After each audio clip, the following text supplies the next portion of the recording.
Olá pessoal, tudo bem? A graça e a paz. Estamos aqui para a nossa segunda aula do tema controle emocional na vida financeira. Nesta aula nós vamos falar sobre os 5 princípios para a prosperidade. E agora eu quero te convidar para fazer uma coisa. Se você não assistiu a primeira aula que a gente falou sobre as causas do endividamento, eu gostaria que você parasse aqui, fosse lá no vídeo da primeira aula, as causas do endividamento, e aí você assista essa aula e depois que você assistir a aula 1, você vem para essa aula aqui, a número 2, tá ok? Combinado assim? Obrigado. Vamos lá então. 5 princípios para a prosperidade. Primeiramente eu quero ler um salmo, que é o 128, no versículo de 1 a 4, antes da gente entrar nos 5 princípios. A palavra de Deus diz assim: como é feliz quem teme ao Senhor, quem anda em seus caminhos. Você comerá do fruto do seu trabalho, será feliz e próspero. Sua mulher será como videira frutífera em sua casa, seus filhos serão como brotos de oliveira ao redor da sua mesa. Assim será abençoado o homem que teme ao Senhor. Bom, por que eu li este salmo aqui? Porque Deus quer que você, que eu, que nós sejamos abençoados, que nós sejamos prósperos. Esse é o desejo de Deus. Dito isso, nós vamos para o primeiro princípio dos 5 princípios para a prosperidade. O primeiro princípio é a mordomia. O que é a mordomia?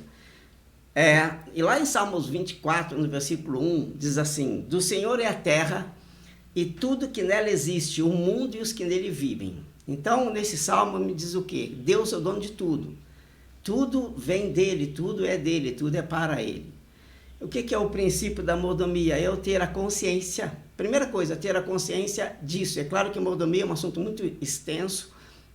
Não dá para a gente resumir aqui com poucas palavras, mas eu vou tentar fazer algo bem prático, né? Mordomia é você ter a consciência de que tudo que chega às tuas mãos vem de Deus. Lá em Gênesis 1, 28, parte B do versículo, fala: domine sobre os peixes do mar, as aves do céu e sobre todos os animais que se movem pela terra. Ou seja, Deus é o dono de tudo, mas Ele outorgou a nós, a mim, a você, essa mordomia, né? Da gente dominar sobre essas coisas, da gente, vamos dizer assim, a gente administrar tudo aquilo que Deus nos faz chegar às nossas mãos. Então, para mim, assim, de uma forma, tentando resumir numa palavra, mordomia é a administração eficaz de tudo o que Deus nos concedeu. Ou seja, tudo aquilo que Deus faz chegar às minhas mãos, eu tenho que administrar isso de uma maneira muito séria, de uma maneira muito eficaz. Então, todo recurso que Deus faz chegar nas tuas mãos, nós temos que ter a responsabilidade de administrar isso de uma forma eficaz, de uma forma eficiente.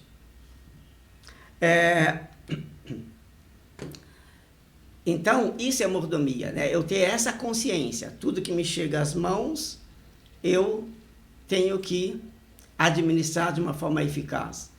Quando eu recebo, por exemplo, sei lá, do meu trabalho, da minha empresa, tudo aquilo que me chega às mãos, a Bíblia fala a respeito de dízimo, a gente não vai entrar aqui em detalhes a respeito disso, mas a Bíblia nos orienta a respeito do dízimo, que é uma forma de você mostrar para Deus que você entende o princípio da mordomia.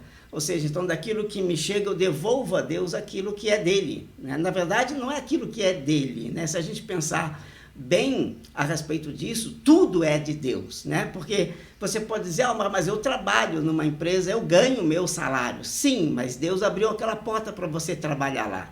Deus te deu saúde para que você trabalhe lá. Então, tudo é de Deus. E a gente devolve para o Senhor aquela 10ª parte que já é do 100, que também é dele, né? Mas ele te permite ficar com os 90%, que é dele e que ele entrega nas suas mãos para administrar. Agora a questão é como eu estou administrando isso. O segundo princípio, então a primeira mordomia, eu tenho que entender isso muito bem. O segundo princípio é evitar o desperdício. Porque isso é importante, a gente vai ver exemplos na palavra a respeito disso. A Organização das Nações Unidas tem um estudo onde ela fala que cerca de 1,3 bilhão de toneladas de comida é desperdiçada todos os anos no mundo. Isso significa aproximadamente 750 bilhões de dólares por ano, 750 bilhões de dólares por ano jogado na lata do lixo. Isso daria mais ou menos aí quase 4 trilhões de reais jogados no lixo por desperdício de alimento. É aproximadamente 30%. Ou seja, quando você vai no supermercado e você gastou no supermercado R$1.000, desses R$1.000, segundo a pesquisa, em torno de R$300 vai para a lata do lixo, vai literalmente para o lixo, ou seja, comida que a pessoa compra, depois estraga, joga fora, suco que compra, toma metade, joga o resto fora, tudo isso é desperdício. E a palavra de Deus, ela nos adverte a respeito disso. Quando a gente vê lá em João, capítulo 6, versículo 12, diz assim: e quando estavam saciados, lembra que Jesus fez a multiplicação, né, dos pães e dos peixes, quando estavam saciados, disse aos seus discípulos, Jesus falando aos discípulos: recolhei os pedaços que sobejaram, para que nada se perca. Talvez na nossa mentalidade dizer: poxa, mas isso foi multiplicado mesmo, isso não custou nada para ninguém, né? Sobrou, joga tudo fora, né? Joga na lata do lixo. Não, Jesus teve esse cuidado em dizer: recolham tudo que sobrou, não deixe desperdiçar, né? Isso pode ser usado para alimentar mais pessoas. Então, é essa consciência que eu tenho que ter, porque nisso também eu mostro para Deus como eu estou gerindo os meus recursos. E aí eu vou até um pouco mais além, não é só a questão da alimentação, a alimentação também é muito importante, mas com os nossos recursos financeiros. Quanto do nosso recurso financeiro nós estamos desperdiçando? Quanto dos recursos que Deus tem nos dado, nós estamos desperdiçando? Então, a gente tem que ter essa consciência, a gente tem que ter esse cuidado, né? Eu morei na Alemanha por muitos anos e a gente percebe lá o cuidado que aquele povo tem com desperdício. É simplesmente inadmissível, né? Você deixar comida no prato é considerado uma falta de educação, né? Eu lembro quando eu estava lá na primeira semana, eu estava almoçando no restaurante da empresa e eu fiquei meio entusiasmado, e era um self-service, você se servia, e eu coloquei acho que um pouco a mais do que eu consegui comer. E aí, quando eu já não estava aguentando mais, eu deixei lá um pouco, né? O meu colega alemão, que estava do lado, olhou para mim e falou: você não vai comer toda a comida? Aí eu falei: eu acho que eu exagerei um pouco. Ele ficou me olhando com uma cara de assustado, né? Depois eu vi que essa consciência começa desde a pré-escola. Meu filho, na pré-escola, já aprendia a não desperdiçar alimentos. Então, isso é muito sério, né? A gente vê o cuidado deles com relação aos recursos que lhe chegam à mão.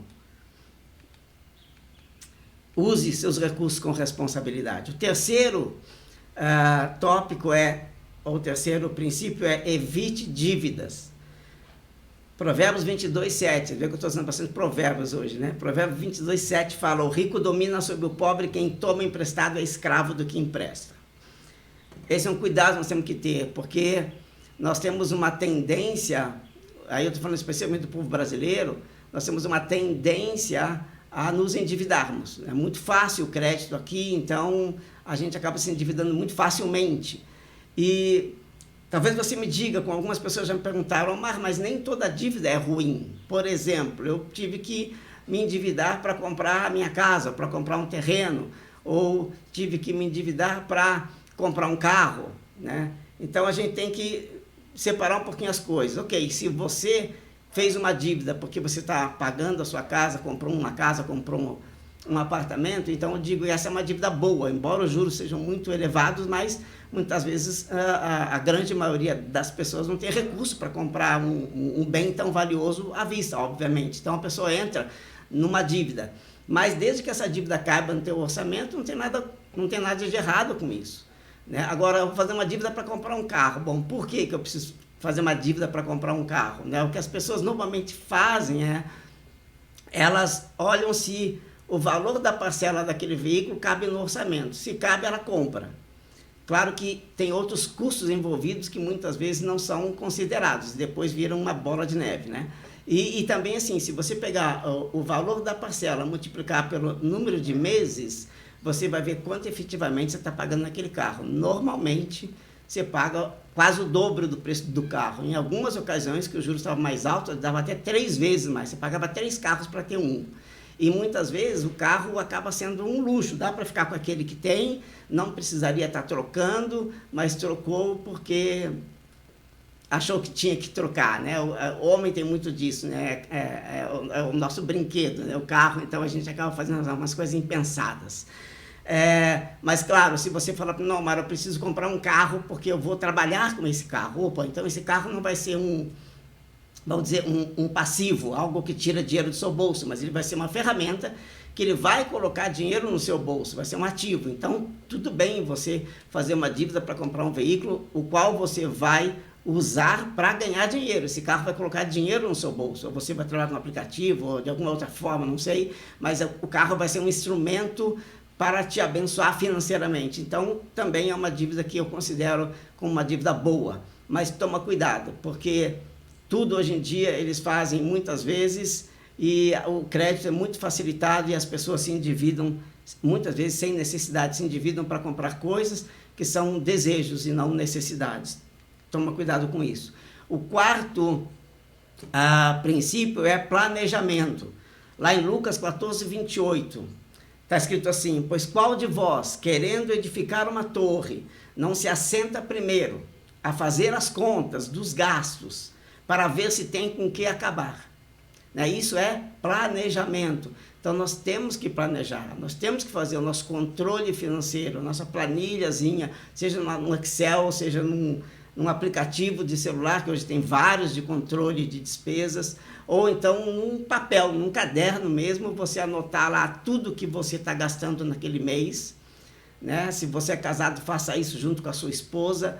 Anotem tudo que vocês gastaram, desde um cafezinho até sei lá o quê, mas o aluguel, a prestação da casa, anotem tudo que você gastou primeiro, porque a grande maioria não sabe onde gasta o dinheiro, e esse é um problema. Né? Então, primeiro você tem que saber onde é que está indo o teu recurso financeiro, onde é que está indo o seu dinheiro. Então, comece a fazer um planejamento, primeiramente fazer o controle de gasto, né? Anote tudo que você gastou. Esse é o primeiro passo para você saber onde é que está indo o teu dinheiro. Está indo em necessidades ou está indo uma boa parte em desejos? E segundo, que aí já é um próximo passo, você fazer um planejamento mesmo, tipo um orçamento. Ok, para o mês que vem, esse aqui é o nosso orçamento. Com base nisso aqui, nós gastamos aqui, identificamos algumas dívidas que não tem sentido, a gente vai ter que eliminar isso, e aqui a gente começa a fazer um orçamento. Esse já é um passo adiante, okay? Ou seja, você vai ser conduzido por aquele orçamento, para que as tuas despesas caibam no teu orçamento, ou seja, você não pode gastar mais do que você ganha. Essa é a questão. O ideal é que você gaste menos que você ganha e ainda sobre um pouco para você investir. Tá? Controle de gastos e orçamento.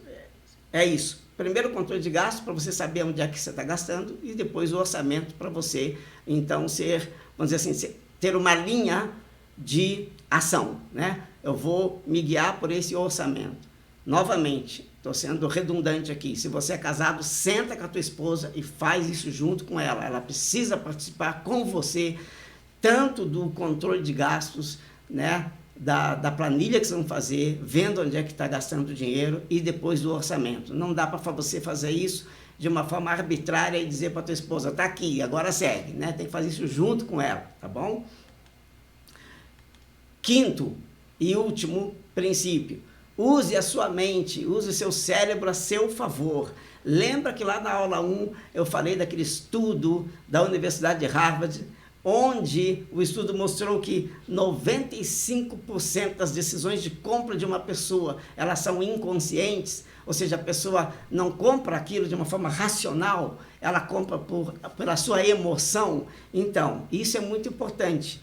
Não é só você que agora está sabendo disso, todo o pessoal de marketing e neuromarketing sabe muito bem disso e usa muito isso. Tá? Para quê? Para vender coisas para você que você não precisa. Essa é a grande realidade. Então, como é que eu falei na aula 1 que você deve se proteger? Primeiro, pergunte a você mesmo, eu realmente preciso desse produto, dessa mercadoria agora? Isso é um desejo ou é uma necessidade? Se for um desejo, pode esperar um pouco, não quer dizer que você não vai fazê-lo, mas você não precisa se endividar para adquirir um produto que é um desejo. Eu tenho, por exemplo, o desejo de trocar meu celular, né? O meu já é bem antiguinho, é um S6, já está bem antigo, acho que comprei, se não me engano, em 2016, uma coisa assim. Então, eu tenho um desejo. Qual o desejo? Eu quero trocar esse celular por um novo, né? Mas é um desejo, eu sei que é um desejo. Então, ainda não fiz isso. Vou aguardar um pouco mais para fazer depois, porque eu tenho outras prioridades, né? E essa identificação é importante. Isso é um desejo ou é uma necessidade? Se é um desejo, pode esperar um pouquinho mais. Não quer dizer que você não vai ter, porque a gente também não pode, né, viver a nossa vida sem satisfazer nenhum desejo, né? Mas que a gente possa planejar isso, ponha dentro do teu orçamento esse desejo, né? Depois que aquelas coisas mais prioritárias foram feitas, então você pode dar o luxo de gastar num desejo, sim, por que não, né? Identifique os gatilhos mentais. Eu falei a respeito disso e não dei muita ênfase na aula 1, porque esse é o motivo, era um assunto que a gente ia estar tratando aqui na aula 2, e é algo muito importante, que são gatilhos mentais. Existem vários, listei aqui 3 deles que eu considero talvez os mais importantes. Primeiro gatilho mental, e isso é muito usado, desculpa pessoal, pelo pessoal de vendas, qualquer vendedor bem informado, ele pode usar esses gatilhos. Primeiro é o gatilho da escassez. O que é o gatilho da escassez? É aquela coisa, se você olhou numa vitrine e você gostou de um sapato. E aí, o vendedor chega e fala, olha, para o seu número só tem esse. Isso é um gatilho de escassez. O que acontece isso? A nossa mente, né, começa a pensar, uau, só tem um, então muita gente comprou isso, então isso é muito bom, eu não posso ficar para fora, eu não posso perder, eu tenho que comprar, né? Quando você faz reserva em hotel, por exemplo, eles usam muito isso nesse site de reserva de hotel. Você escolheu lá o teu quarto, tudo direitinho, aí aparece uma palavrinha piscando lá, né? Só temos um nesse preço, ou só temos 2, né? Para fazer o quê? Isso é um gatilho de escassez. Uau, só tem um, eu preciso fazer logo, eu preciso me apressar e eu preciso, né, já reservar logo esse quarto porque só tem um, né? E na maioria das vezes não é assim, tá? Então, mas isso traz isso ativa o teu cérebro para uma tomada de decisão emocional, para uma tomada de decisão rápida. Aí você nem pensa direito, você nem consulta outros sites para saber se aquele hotel realmente é o mais econômico, é o que te traz mais benefício, o custo-benefício dele é bom ou não. Não, por causa do gatilho de escassez você já fecha logo a compra. Outro gatilho é o merecimento, né? Às vezes eu cito no meu livro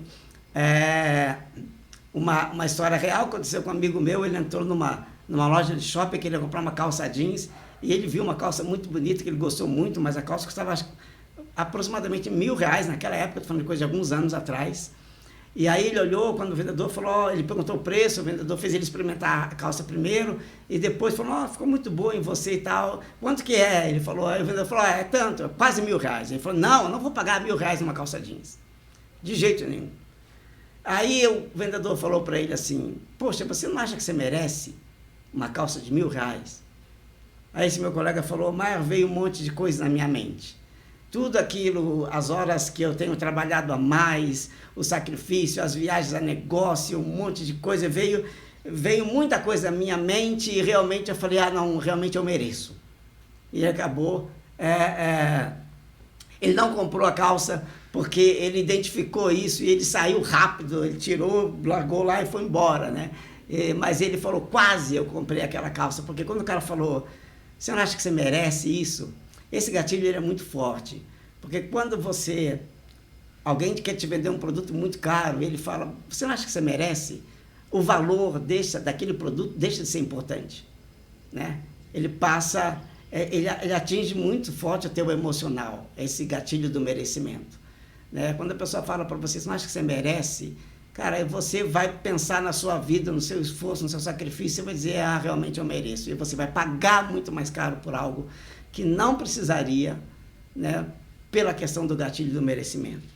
O terceiro e último gatilho que eu vou falar hoje é o gatilho da perda.